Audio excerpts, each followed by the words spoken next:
Welcome to the Starfleet Leadership Academy. Leadership development told through the lens of Star Trek. Your host, Jeff Akin, is a 20-year veteran of the public and private sectors in management and leadership.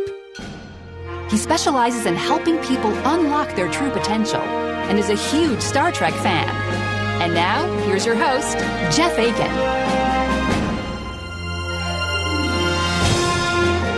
Welcome. Thanks for joining me today. Do you know who or how you need to be in order to do the things necessary to have the things you want? I'm going to share the be, do, have model in this episode that also gives an opportunity to look at a trust-based partnership that builds on people's strengths while compensating for any weaknesses. Let's get right into it. It's the third episode of the third season of Deep Space Nine, the House of Quark. Be another customer. It's closing time at Quark's bar. Well, not so much. It's actually prime drinking time, but no one's there except a super drunk Klingon who's getting angry because he wants to run a tab, and that's a no-no for Quark. He gets mad, tries to stab Quark, and lands on his own knife, bleeding out all over the bar floor. Where some see tragedy, though, Quark sees opportunity. I wish we could put him on display. People are crowding around the bar during the investigation and are dying to get in. He convinces his brother, Rom, that they should tell people that Quark killed the Klingon in self-defense. My brother fought a desperate hand-to-hand battle with the Klingon and was forced to kill in self-defense. Quark plays it up, and the crowd is eating out of his hand. Miles O'Brien and his wife, Keiko, are struggling. Keiko closed the school that she's been running because all the Bajoran students, well, they've left the station. She's really upset, and O'Brien's lost. He just wants to help his wife. Odo, back in the bar, the head of security, he shares the results of his investigation with Quark. He killed a Klingon named Kozak, the head of a rather powerful Klingon house and family. Rom tries to talk Quark out of saying that he killed Kozak. Nothing good can possibly come from this. Quark is buying into his own hype. I'm Quark, slayer of Klingons. But he's not totally delusional. He absolutely has a backup plan. I'll stand up, look them straight in the eye, and offer them a bribe. Almost immediately afterwards, he's attacked in the hallway. You killed my brother. All Dagor, the brother, wants to hear is that Kozak died an honorable death as a warrior in personal combat. So Quark leans into the story he's been telling, and Dagor's satisfied, saying that this will bring the house much more honor. I love honor. I demand honor. O'Brien's trying everything that he knows to help Keiko feel better. I'm married to the most wonderful woman in the galaxy, Dave. She's appreciative, but as he heads off to work, she settles back in. I'll be here. And crumples onto the couch. Quark's counting the receipts for the day when a Klingon, Grilka, Kozak's wife, comes into the bar. She wants to know that he died with honor as well, and then attacks him. He cowers behind the bar and she calls him on his BS, so he finally tells the truth. She grabs him and beams him away. He wakes up on Kronos, the Klingon homeworld in Kozak's home. Quark finds himself caught up in Klingon culture and he doesn't understand. See, Dagor, he learns, isn't really Kozak's brother. He leads a rival house. If Kozak had died an honorable death with no heir to the house will fall apart for rivals to pick up and tear apart. Had he died in an accident, the house would have been able to appeal to the Klingon High Council for a special dispensation. That might have allowed Grilka to become head of the family. Grilka throws a fur robe onto Quark, grabs his hand, and recites something in Klingon. Tumek, the house's advisor, tells Quark to repeat the words. Repeat my words. He hesitates, so Grilka threatens to kill him. Let me ask just one. Repeat the words. He repeats, and they're married. Then by the power invested in me, I now pronounce you man and wife. Speaking of marriage, O'Brien comes to ask Sisko for some advice. He wants to give Keiko something to do, some purpose. Sisko approves O'Brien's request to build an arboretum. Her training is as a botanist, so he thinks that she'll enjoy taking care of it. Then Sisko shows he's not just a great leader, but straight up an awesome human being as well. If one empty cargo bay makes Keiko happy, then I'm all for it. So O'Brien heads out and gets to work. Bashir, though, Dr. Bashir doesn't think it's going to work. He and O'Brien are really good, and eventually, as the series progresses, best friends. But Bashir points out the big flaw in his idea. You can't ask her to turn her profession into a hobby. Agreed. Well, Dagor is making claim to the property of Kozak's house, but Grilka interrupts the hearing, introducing Quark as her husband and the new head of the house. Dagor challenges this, and the council agrees to consider his challenge, but for the time being, the House of Kozak is now, begrudgingly, The House of Quark. Quark and Grilka eventually decide to come together and work together on this. Turns out the house is broke. Kozak mismanaged the money for a really long time. Quark asks to review the books, but Grilka hates the idea. Klingons don't find any honor in accounting, but eventually she agrees to share them with him. He finds that Dagor has really backed this house into a corner. He's been systematically attacking your family's assets for over 5 years now. Grilka says this is dishonorable and thinks that this builds their case to present to the council. They're really working well together. They've got a solid plan, so Quark gets a little overly confident. I really am very grateful for all you've done, Quark. That is why I'm going to let you take your hand off my thigh instead of shattering every bone in your body. Well done, Grilka. Well, they make their case to the council, and this is such an incredible scene. As you can see from the gross adjusted assets tabulation in column J. Accounting is front and center at the Klingon High Council. Dagor tries another tactic and brings in Quark's brother Rom to testify that Kozak died by accident. So despite Quark's work, the house's fate will be decided in the morning by personal combat. Dagor versus Quark. Quark tells Grilka that he wants nothing to do with this, and he runs away. Just as the council's about to grant the land and assets to Dagor, the door to the council chambers opens and... I am Quark, son of Keldar, and I have come to answer the challenge of Dagor. He stepped up. They grab batleths, circle each other, staring each other down, neither quite ready to strike. Quark lunges forward and tosses his weapon to the side. He drops to his knees unarmed and tells Dagor to kill him. No honor, no glory. Dagor goes to strike, but Gowron, the Chancellor of the High Council, stops him and says, You have no honor. And is kicked out of the hall.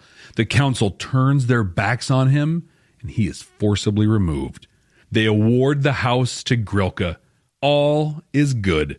Grilka's very thankful. And Quark is done with all of this. How can I repay you? I would like a divorce, please. No offense.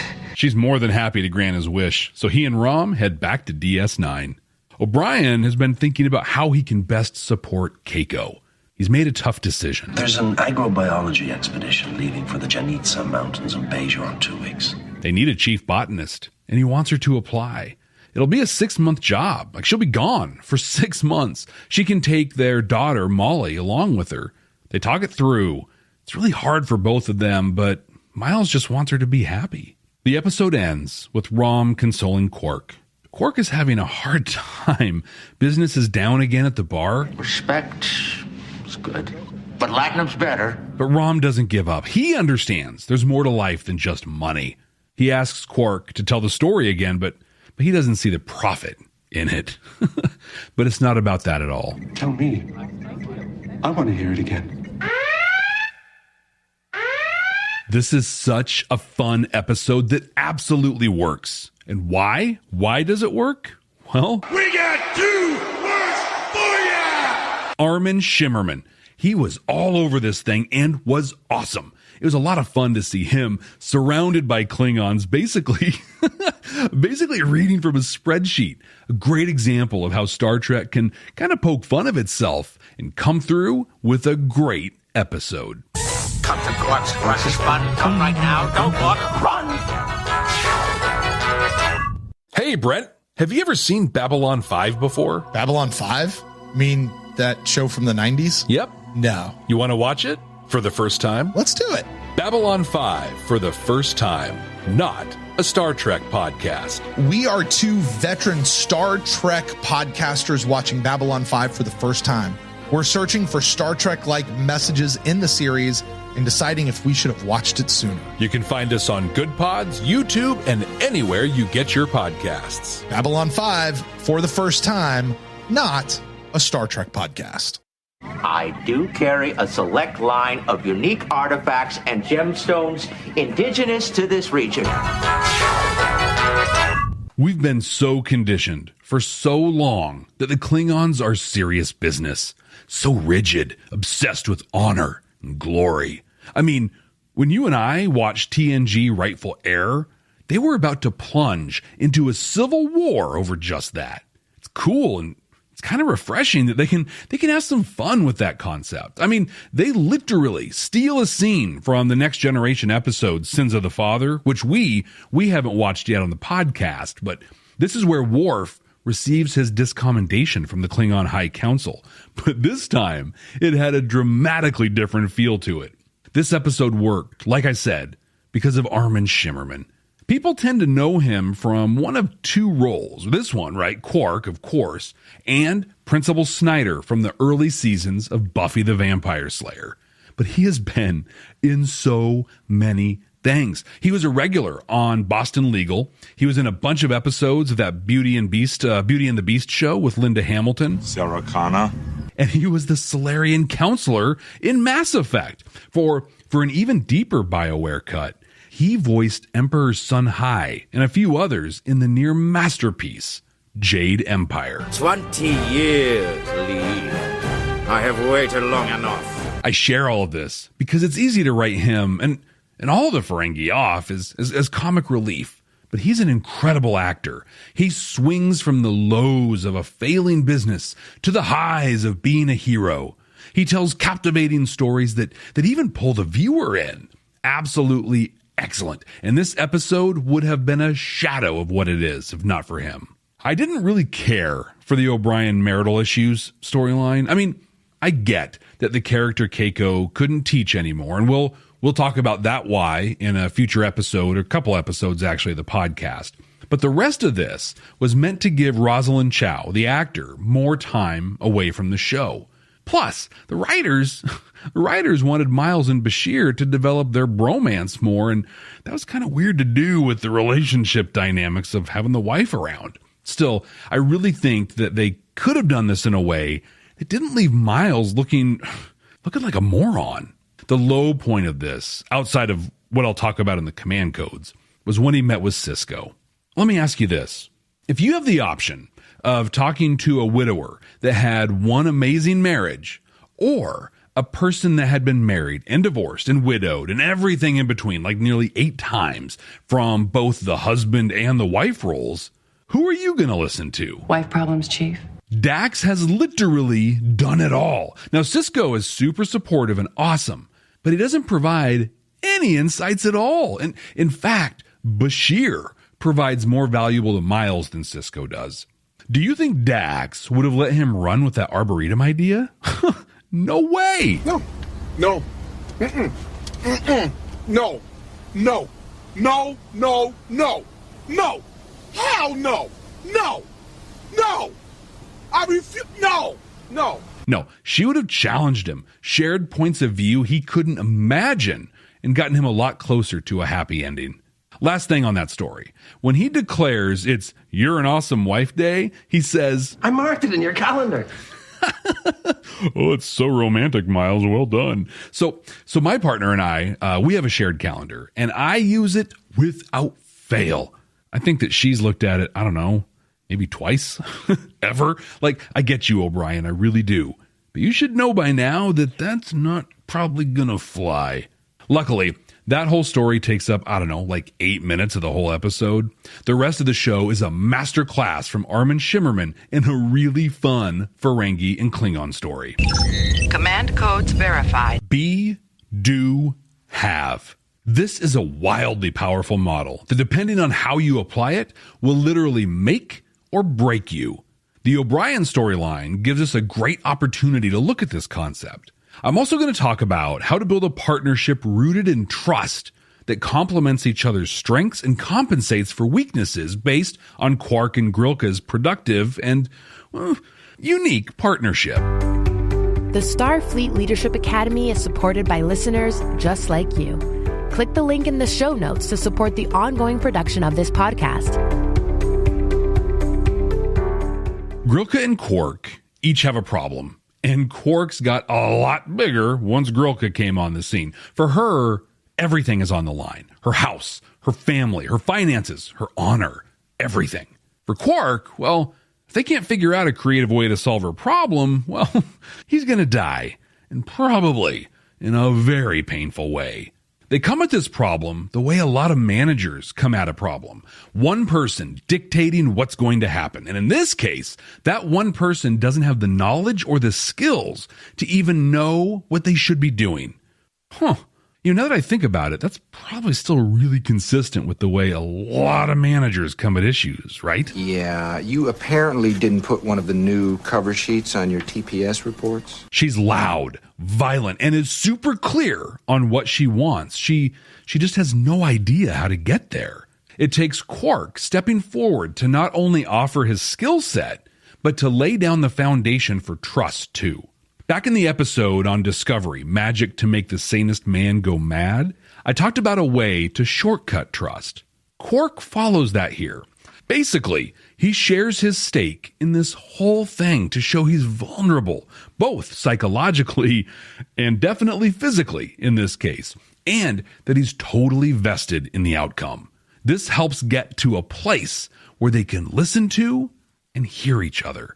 He specifically does this by sharing his lack of knowledge around Klingon culture, but also highlights his ability to strategize and his financial skill sets. And then he goes for it. Let's try having a more equal partnership, shall we? He tells her exactly how he can help and what that will mean for him. This is attractive to her because, as we learn at the end of the episode, things like finances and math are apparently not honorable. A lot of fun for me to play because science and mathematics really weren't my strong points in high school. Which, by the way, I find fascinating, given the fact they're a warp-capable species and have been involved in all kinds of trade disputes and negotiations through the series. But anyway, it's attractive to her because she doesn't have to demean herself or any other Klingon in her house by poring over spreadsheets and accounting ledgers. The key points in this piece are that Quark reached out to establish trust. He then offered his strengths to compensate for Grilka's weaknesses while she did the same. She and her house helped Quark to understand and navigate the politics of Klingon culture. And the big piece, Grilka allowed all of this to happen. As a manager, when your team is faced with difficult tasks or problems, you can follow this model as well. You are basically Grilka, hopefully not nearly as violent, but you have a problem that impacts your team or company and you need it solved. Do not follow her lead of trying to solve the problem yourself and just telling people what to do. First, you have no idea how to best solve the problem. And second, no one performs well when they are being told exactly what to do. If you don't eat your meat, you can't have any pudding. Instead, establish trust. Share the problem and your vested interest in seeing it solved. Help the team see and understand their vested interest in seeing it solved. And hot take here, if there isn't a way to show them their interest, it probably isn't really a problem at all. It's likely something you or the bureaucracy of your organization made up and is now your problem. If you're spending your team's time solving made-up problems for the sole purpose of appeasing the bureaucracy, stop. How much time would you say you spend each week dealing with these TPS reports? Yeah. Okay, back to it. Share the vested interests and then help to identify who has what strengths and how they can be applied to solving the problem. Or some next level stuff here. Pair people up so their strengths can help train and build skills in others as well. Compensate for weaknesses, for missing skill sets by overlapping and utilizing strengths. The last piece that Grilka does is she gets out of Quark's way. She lets him do his thing. He asks questions as he needs to, and she helps him get to the council, things like that. But she just lets Quark do what he needs to do. You need to do this same thing. Once your team knows what's up, get out of the way. Let them do their thing, but be available to answer questions, connect to resources, or handle the things that get in their way. At the end of this episode, everyone got what they wanted. Grilka is leading her house with the gore out of the way. Quark has a cool story he can tell to win customers over at his bar. Everybody wins. And they got there because they worked together. They were so effective in working together, though, because they know who they are. They know their skills and where they don't know things. They both knew how to be exactly who they were. Have you heard of the concept be, do, have? I'm not going to lie. When I was introduced to this back around 2010, it blew my mind. This is a concept that demonstrates who you are or how you tend to be, what you do, and what you have. To play this out, there are generally 3 ways these come together, and they reflect the categories of people I talked about in the Starfleet Leadership Academy episode on Voyager, Message in a Bottle. Those who make things happen, those who watch things happen, and those who wonder what in the heck just happened. That's from a Tommy Lasorda quote, if you want to look it up. Well, a person that wonders what happened is a have, do, be person. If I have a thing, I can do a thing, and then I'll be a thing, right? So if I only had a new MacBook, I could do all the cool things with my YouTube, and then I'd be happy and rich from all that YouTube money. The have, do, be person relies on other people or other things outside their control to achieve what they want. I want one. I want a golden goose. Oh, and spoiler alert, this basically never works. Like, that MacBook isn't going to make you a star. Those things outside your control are not going to get you what you want. Then there are the people that watch things happen. They are do, have, be people. If I do a thing, then I'll have a thing, and I'll be happy or successful or whatever it is I'm wanting to be. Or if I do more one-on-one meetings, I'll have the respect of my team, and then I'll be a good manager. The plus to this one is that they're at least focusing a little more on what they can do to get what they want, but ultimately, they're still relying on something outside of themselves. They're still waiting on having something. Finally, the people that make things happen are generally be, do, have people. If I know how I need to be, I can do the things necessary for me to have what I want. If I am happy and professional, I'll do more or have more effective one-on-one meetings, and then I'll have the respect of my highly functional team. This can be really difficult to wrap your mind around. Another way I think of it is where be is just who you are and how you carry yourself. Atreyu has 2 faces, true self. Do is your job or activity you're doing, while have is the thing you want. I've worked with our state legislature for quite a few years. A former state senator that I sometimes hang out with insists on being called senator, even though it's been like 6 or so, maybe even 8 years since they served. We see this in other positions as well, right?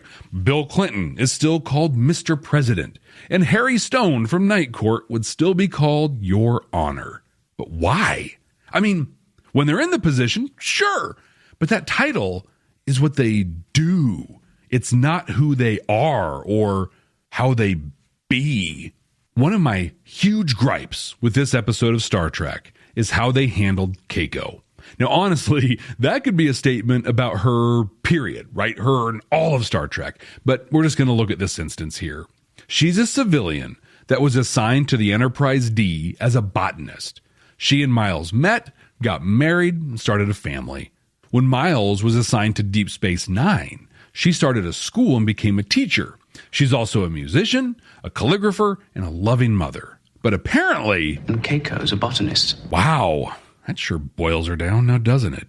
So if we follow the be, do, have model, we can see that she does many things, right? Botanist, teacher, wife, mother, musician, more. Because of this, she has professional respect, a loving family, and a lot of cool stories about her experiences.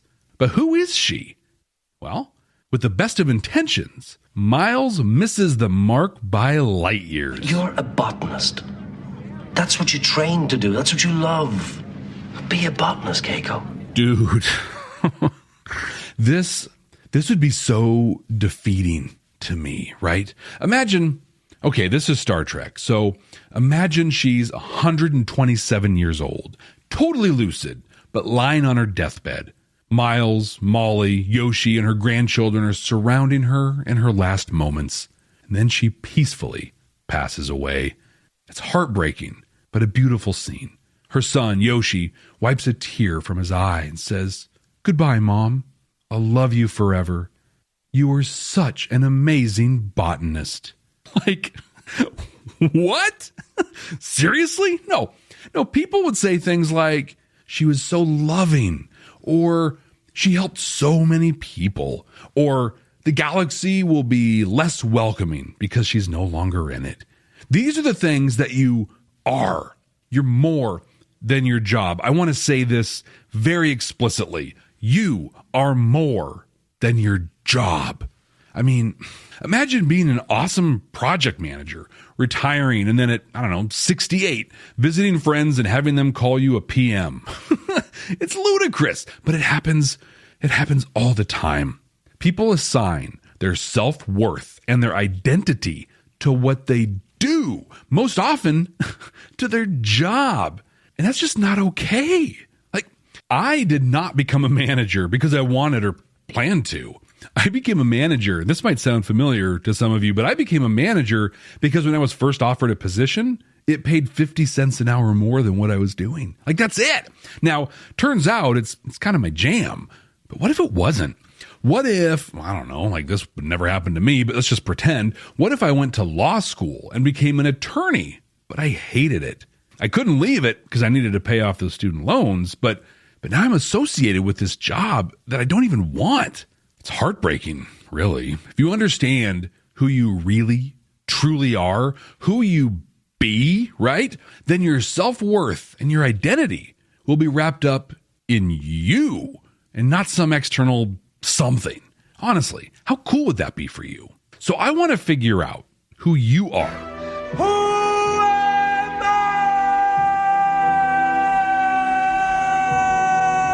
This is very similar to the personal mission statement exercise from the episode on the animated series, The Lorelei Signal. But in this one, I want you to determine, in this order, your be, do, have. Start with what you want to have, right? We do this in reverse order. So you start with what you want to have, then determine what you need to do to get that, and then how you need to be in order to do that thing. Then, and this is literally the most important part, be that way. Like, be that person. For me, I want to have people that I've helped be more effective as leaders.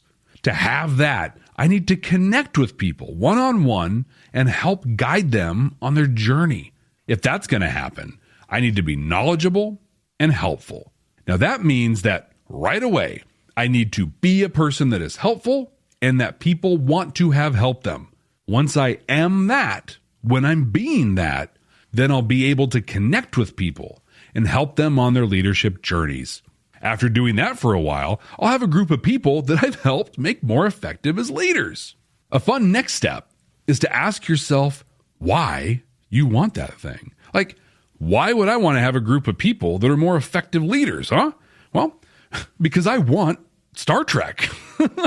Star Trek shows us that a better future is possible. And I want that future. But to get there, right, it's not a guarantee, it's a possibility. So to get there, we need better leaders.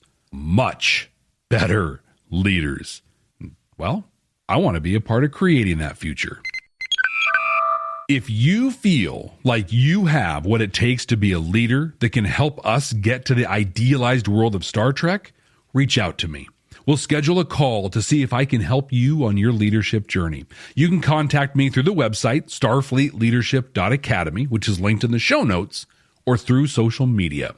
I'm on Twitter at SFLA Podcast and most everywhere else at Jeff T. Akin. That's Jeff T as in the House of Quark, Akin. Computer, what are we going to watch next time?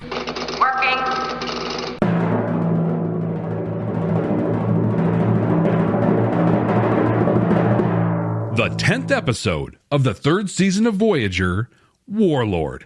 I think this is the first time we'll have an episode centered around Kes here on the podcast. Well, kind of on Kes. You'll see what I mean when we get there, but I mostly remember this one because it finally ends the awkward relationship with Neelix and Kes. Ew, seriously? That is so gross. And honestly, that alone makes this one must-see TV.